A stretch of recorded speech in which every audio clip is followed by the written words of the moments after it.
range of motion, and that I first want you to rotate to your left. I am looking for him to finish with side bending, which would indicate upper thoracic problem. I'm watching his eyes, making sure there's no nystagmus. That would lead me back to my history to dive farther into that. And I'm looking to see if he has a gross loss of rotation unilaterally, which would lead me to go into an upper cervical examination.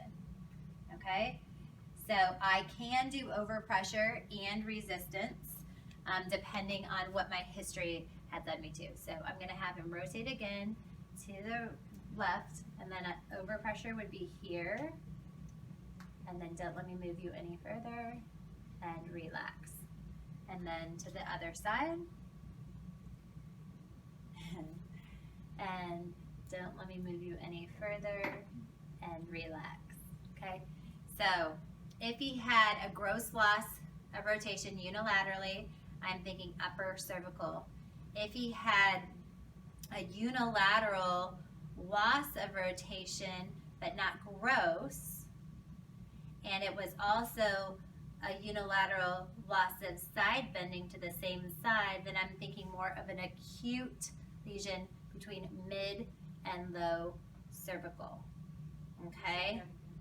If he had a unilateral loss of rotation as well as side bending, but it's not a gross loss, I'm thinking an acute lesion in the mid to low cervical.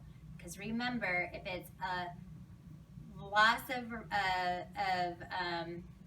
side bending, but not a loss of rotation, that would be chronic, because remember, rotation is compensated for all the way down the spine.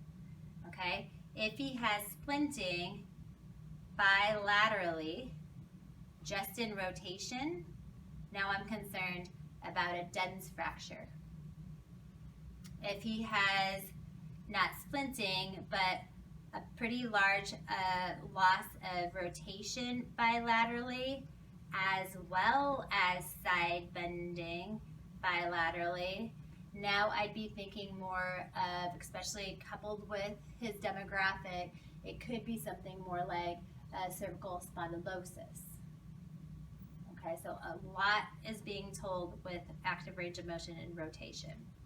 Okay, after that, then the second most provocative movement is flexion. So for this one, I'm going to do short flexion first. He's going to craniovertebral flex, so chin to Adam's apple. I can overpress like this, which is radial deviation, and then don't let me pull you any further. So he's going to chin poke, good, and relax. And then he's going to go ahead and go on into long flexion.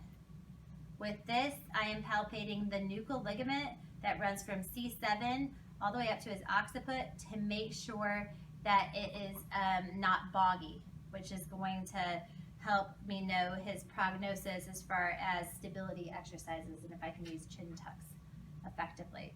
Also, I will want the spinous processes, of course, to get further and further apart. The next one he's going to do is he's going to do a chin poke. Good. And then I can go into ulnar deviation for the overpressure. Good. And then I don't overpress a long extension, but he's going to go ahead and go into long extension. I'm looking for a crease. If it wraps more than a halfway around his neck, then that is an indication of a hypermobility. And I'm also palpating between C7 and T1. If those spinous processes should all be coming together. If at C7, T1, they're coming farther apart as he goes into long flexion, now I know that I'm going to have to go in and probably do my manubrial test, or my upper thoracic comes and figure out what is happening here that's making it actually flex there and perhaps shear. Good. The next thing I'm going to have him do is I'm going to have him drop his left ear to his left shoulder. Good. And I can overpress this and then don't let me move you any further, is the resistance, okay? This one, and then I would do the other side. Good, don't let me move you any further, and relax. This one, remember, you will most likely see in a chronic lesion from the mid to low cervical, okay? So if you see a restriction to the left, but he has full motion to the right, don't get concerned, overly concerned if he has full left rotation and think that doesn't make sense. It just means it's gotten absorbed somewhere else. He may have an instability now or hypermobility in his lower lumbar spine. Okay, that is active range of motion.